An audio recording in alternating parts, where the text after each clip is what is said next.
Dawn reminds me how hard it is for us to change, to accept new ideas and to see the world in a different way. The sun comes up every morning. We can watch it rise over these mountains like a light being raised over a windowsill to illuminate a darkened room. We see it rise, float across the heavens, and sink in the west. We even call it sunrise and sunset. But just a minute. Just a minute. The sun doesn't really rise or set. That's 15th century thinking. The earth turns to reveal the sun fairly fixed in the heavens. Imagine living in that pre-Copernican time. We believe that God placed us at the center of the universe. We are convinced that he spun the stars and planets around us. What a shock to discover that we're a cosmic sideshow on the third planet of some minor sun. What a struggle to give up these comfortable ways for the strange and new. Look, I see the sun rising. But no, now I must see the earth turning me toward the sun and then away from it.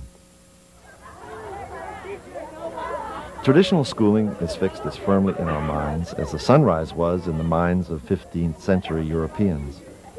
We all know what school is. Classrooms, teachers, lessons, textbooks, assignments, tests, and report cards. But there is another way to educate children. A way as different from traditional schooling as earth turn is from sunrise. In this approach, everything seems reversed. Because it is so distinctive, we call it the alternative. The questions at the core of the traditional model are, what does everyone need to know? And how can we teach that content to everyone efficiently? The alternative, however, asks, who is this person? And how can each of them be empowered to manage their own learning and their lives? I was taught by the traditional model, and when I became a teacher, I taught my students by the traditional model too. But from the beginning, something was missing, especially for adolescents in my high school classes who needed so much that studies and books could not provide. I began experimenting with other approaches. Introducing drama seemed to give students opportunities to explore their identities.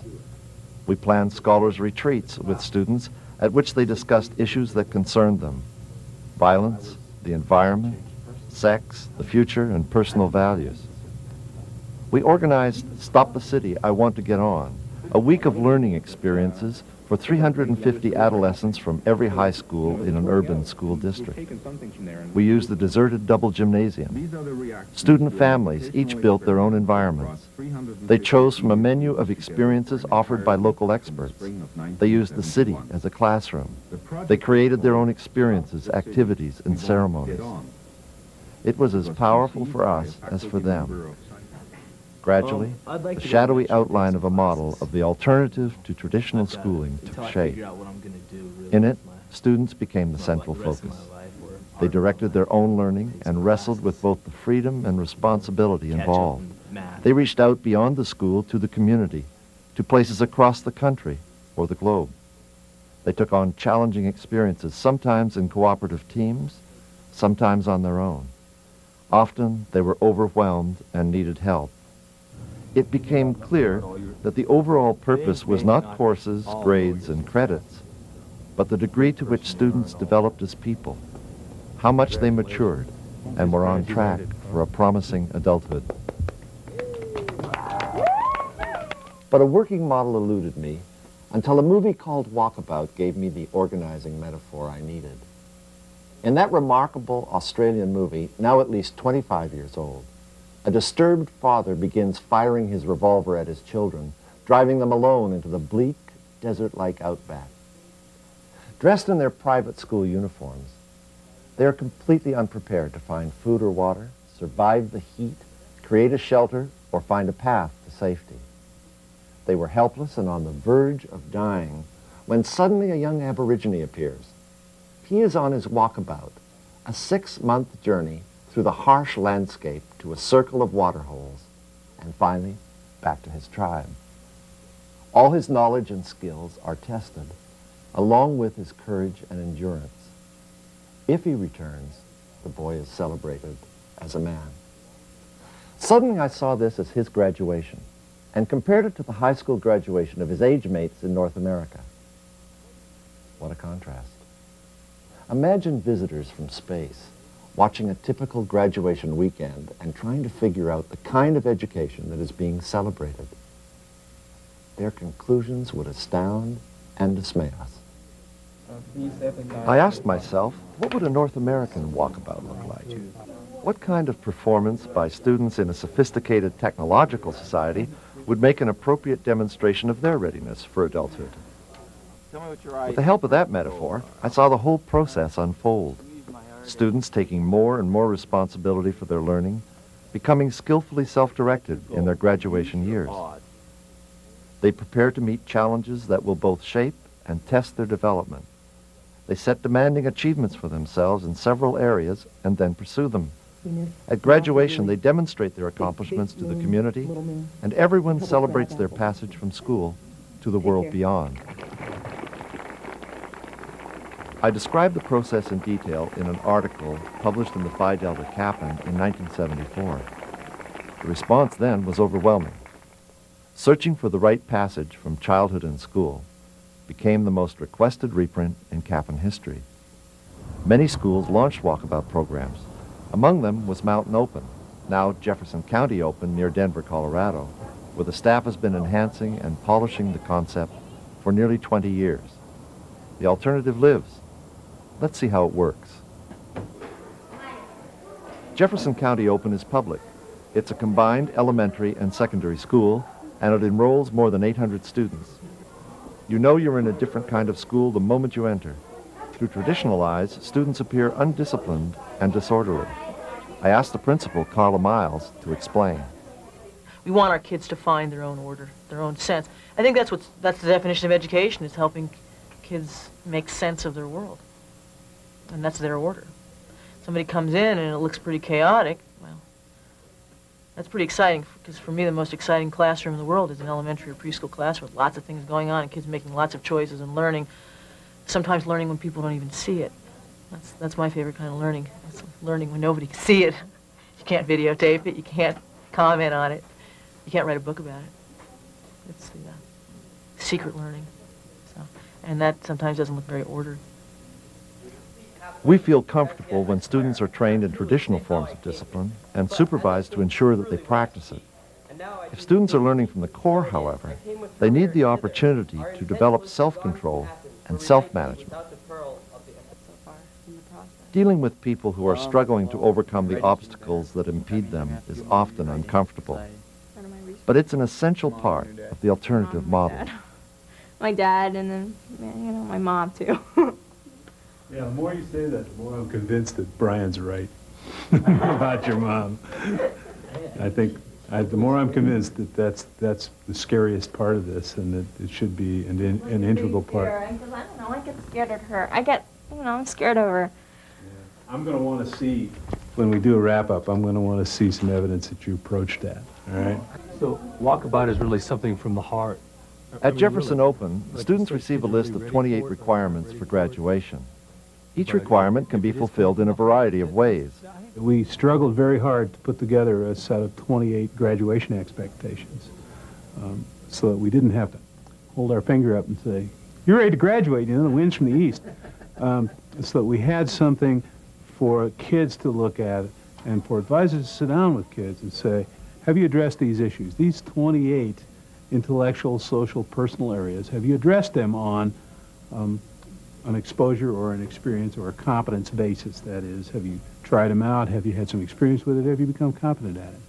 Then the school staff offers as much assistance, guidance, and support as they can. Here Pat Slemmers, the vice principal, explains the basic structure of the school program. We focus on 28 graduation expectations. They are mainly divided up into personal, social, and intellectual skills that the students must acquire before graduation.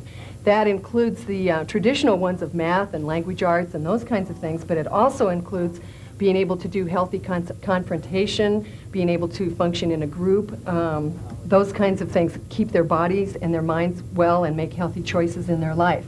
And the students choose a program and choose the classes, the trips, apprenticeships, service activities that they will be doing during that 8 weeks. Passages is the next step. We say that high school is the time for students to prove that they're ready for adulthood.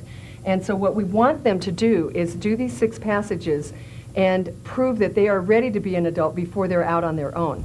Then we go through the passage process. A lot of people think that if a student has to only do 6 passages in their high school, well, how do they really get all their skills? But they can't really do the passage process until they're ready for it. And that's where the graduation expectations come in. Students meet some requirements by taking courses, but courses take many forms and occur in many places. Yeah, well, I'm only in the 6th grade, but I take care of animals in the class. I go across the street to the pet shop and get crickets, and we go on all kinds of trips like the sand dunes, and you learn all kinds of stuff that you really wouldn't be able to learn anywhere else if you were just sitting there looking at a book and stuff about but we go there where otherwise you would just look in a book or something. Students choose how to meet even academic requirements, but once they enroll in a course, they must attend. The heart of the high school program is the passages, the 6 challenges that every graduating student selects, pursues, and completes. Students on Walkabout receive support and assistance in a number of ways. Each meets with a teacher advisor for one-on-one conferences about their proposals. Each student also has a support group, usually a triad formed with 2 other students. They meet regularly to discuss and sharpen their proposals, to report progress, problems, and provide each other with encouragement and assistance. Students also meet with advisory groups, which are composed of 3 to 5 support triads and 2 or more adults. They gather twice a week to deal with passages, proposals, and any aspect of their lives that may have a bearing on their schooling or well-being. When students are ready to propose a program to achieve a passage, they seek the approval of their advisory group. A special meeting is called. These sessions are often as powerful for the student as the activities involved in the passage itself. Note in Cindy's session that the emphasis is not on the content to be learned, but on her development as a person. Well, adventure for me is more like going out and finding myself, who I am. That's an adventure to me. Adventure is going out, exploring things. So this is a passage I think it falls in. And is there an internal quest? An internal quest. Is there a quest inside you? Definitely. Yeah. And what is that? Who I am. Who I really am. I've consulted on almost all areas now. And the adventure passage is one of my favorites because it's so profoundly changing for kids. Kids tend to frame adventure passages in physical terms. I'll go climb a wall or jump out of an airplane or hike across the Rockies. When really an adventure is, I tell kids, is there something standing behind you in the shadows that you can't look at? Is it over here and you can't look at it? That's your adventure passage. What scares you so bad that you can't look at it? So that's the quest. That's the nature of an adventure, and it can be external. It certainly can be crossing the Rockies on foot. And it can be confronting your ex-stepfather on physical abuse issues. It can be, as Cynthia just did, confronting her own questions about her personal identity and what it means to be Cynthia Xavier. Who is that, and how do I find out? And is it going to change me to find out? Oh, those are the profound questions about adventure, and that's why it's my favorite